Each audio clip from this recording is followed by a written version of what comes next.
চলো আজ একটু তামিলনাড়ু থেকে ঘুরে আসি। আজকে বানাচ্ছি কিচেন টেলসে Tamil Nadu special Chettinad style chicken sukka.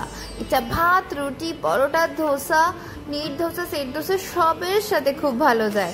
আর এটা অসম্ভব খেতে ভালো হয় আর খুবই তাড়াতাড়ি হয়ে যায় আর ভীষণই কম তেল মশলায় এটা হয়ে যায়। তো চলো দেখে নেওয়া যাক পুরো প্রসেসটা। তার আগে প্রতিবারের মতো অনুরোধ রইল চ্যানেলটিকে লাইক করে সাবস্ক্রাইব করে পাশে থাকার।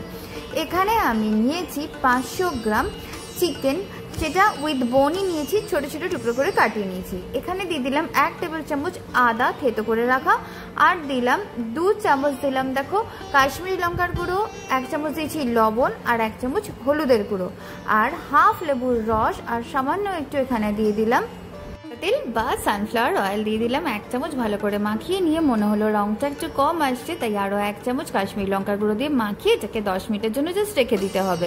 আর তারপর একটা মশলা তৈরি করে নিচ্ছি। এখানে 1 বড় চামচ দিয়ে দিলাম ধনে, হাফ চামচ দিলাম জিরে, আর 1 চামচ দিয়ে দেবো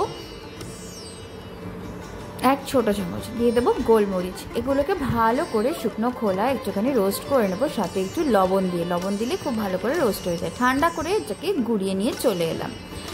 এইবার দেখো আরেকটা মশলা তৈরি করে নিচ্ছি। এখানে দিয়ে দিচ্ছি পেঁয়াজ, এগুলোকে জাস্ট ভালো করে ফাইন চপ করে নেব।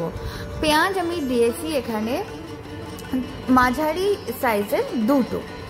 এখানে দিয়ে দিলাম 7-8 কোয়া রসুনের।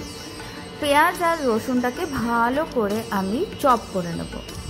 এখানে তোমরা গ্রেটারের সাহায্যেও গ্রেট করে নিতে পারো, তবে পেস্ট ইউজ করো না, তাতে টেক্সচারটা কিন্তু আসবে না যেমন আমরা চাইছি সেরকম। দেখো খুব সুন্দরভাবে এটা হয়ে গেছে। এইবার একটা টমেটো আমি এভাবে রাফলি চপ করে নেব চপারটিরই সাহায্যে। এই রান্নাটি কিন্তু বেশ ঝাল হয়, তবে আমার বাড়িতে খুব বেশি ঝাল খাওয়া হয় না বলে আমি এখানে 3টে লঙ্কা এইভাবে ডায়াগোনালি কাট করে দিলাম। তোমরা নর্মালি চপ করেও দিতে পারো, 4-5টা লঙ্কাও দিতে পারো। সাধারণত রান্নাটি লোহার কড়াইতেই করা হয়। এখানে আমি তিলের তেল গরম করে নিলাম, পরিবর্তে অবশ্যই সাদা তেল বা সরষের তেল দিয়ে করতে পারো। 1 চামচ দিয়ে দিলাম মৌরি, আর কয়েকটা দিয়ে দিলাম কারি পাতা, আর যে পেঁয়াজ কুচিটা করে রেখেছিলাম সেটা দিয়ে 2 মিনিটের জন্য ভালো করে সতে করে নেব। হাই ফ্লেমে কিন্তু রান্নাটি করতে হবে। খেয়াল করে দেখো পেঁয়াজের রংটা কিন্তু বেশ হালকা একটা বাদামি হয়ে গেছে। ম্যারিনেট করে রাখা চিকেনটা দিয়ে দিলাম। সত্যি বলতে চিকেনটা ম্যারিনেট করে আলাদা কোনো সময়ের এখানে দেওয়ার দরকার নেই, সাথে সাথেই এটা রান্না করতে পারো। এইবারে আমি সব উপকরণগুলো মোটামুটি 3 থেকে 4 মিনিট বা 5 মিনিটের জন্য হাই ফ্লেমে এটাকে রান্না করে নেব। এতে চিকেনটা ভীষণই জুসি হবে, জুসটা ভেতরে লক হয়ে যাবে। এইবার দিয়ে দিচ্ছি টমেটোর যে কুচিটা করে রেখেছিলাম আর দিয়ে দিলাম। এবার ওর মধ্যে দিয়ে দিলাম লঙ্কা কুচিগুলো। এইবারে আমি এটাকে ভালো করে সব উপকরণ মিশিয়ে ওই যে মশলাটি বানিয়ে রেখেছিলাম ফ্রেশ ধনে, জিরে আর গোলমরিচ দিয়ে, সেইটাকেও দিয়ে দিলাম। এবার আর কি, এবার একটু ভালো করে কষিয়ে নিতে হবে। ভীষণ তাড়াতাড়ি হয়ে যায়। দেখো খুব একটা উপকরণ নেই।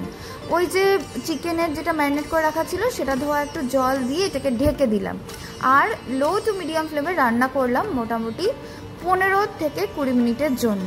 এবার দেখো চিকেনটা কিন্তু একদম ভালো মতো সেদ্ধ হয়ে গেছে, আর টমেটো পেঁয়াজ থেকে যে জলটা বেরিয়েছে এতেই কিন্তু চিকেনটা পুরোপুরি সেদ্ধ হয়ে গেছে। এবার আমি স্বাদ অনুসারে লবণ আর সামান্য হাফ চামচ মতো গরম মশলার গুঁড়ো দিয়ে আরেকবার মিশিয়ে নেব, আর ফ্লেমটা পুরোপুরি হাই করে পুরো জলটা শুকিয়ে নেব, কেন চিকেন সুক্কা কিন্তু পুরোপুরি একটা ড্রাই রেসিপি হয়। এইবার দেখো চিকেনটা প্রায় শুকিয়ে এসছে, জল কিন্তু মানে গ্রেভি কিন্তু আর নেই, তাই এখন দিয়ে দিলাম ধনেপাতা কুচি আরও কয়েকটা কারি পাতা। কারি পাতার পরিমাণটা যেরকম ভালো লাগে তোমাদের সেরকমই দেবে। আমি দেখো খুব বেশি দিইনি, ট্র্যাডিশনালি কিন্তু আরও অনেক বেশি দেওয়া হয় পরিমাণে, তবে এতেই ভীষণই সুন্দর একটা ফ্লেভার আসবে। এবার দেখতে পাচ্ছ চিকেনটা কি সুন্দর ড্রাই হয়ে গেছে, এটা কিন্তু পুরোপুরি আমাদের রেডি হয়ে গেছে। ব্যাস এবার গ্যাসের ফ্লেম অফ করে এটাকে একটু ঢেকে স্ট্যান্ডিং টাইম দিয়ে পরিবেশন করে দেওয়ার পালা। গরম গরম ভাতের সাথেও কিন্তু এটা মেখে খেতে বেশ ভালো লাগে, আর এখানে সাধারণত এটা রসম রাইসের সাথে সার্ভ করা হয়। এছাড়াও ওই যে বললাম রুটি, পরোটা, নান, যে কোনো কুলচা সমস্ত কিছুর সাথে কিন্তু এটা ভালো যায়। এছাড়াও সাউথ ইন্ডিয়ান খাবার তো ধোসার সাথেও কিন্তু এটা ভীষণই ভালো লাগে। একবার কিন্তু অবশ্যই ট্রাই করে দেখো। নতুন কিছু খেতে তো আমাদের সবসময়তেই ভালো লাগে, তাই না?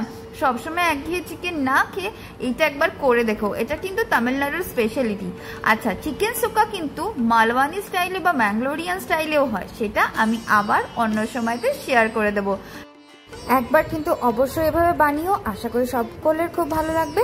আর ভালো লাগলে চ্যানেলটিকে সাবস্ক্রাইব করে ভিডিও লাইক করে পাশে থেকো। চিকেনটা দেখে নাও কতটা জুসি হয়েছে, টেন্ডার হয়েছে। আশা করি তোমরা এটা এতদিনে বুঝতে পেরে গেছো যে কোন ভিডিওগুলো ভালো আর কোন ভিডিওগুলোতে একদম পারফেক্ট রেসিপি দেখানো হয়। তো পাশে থেকো সবাই।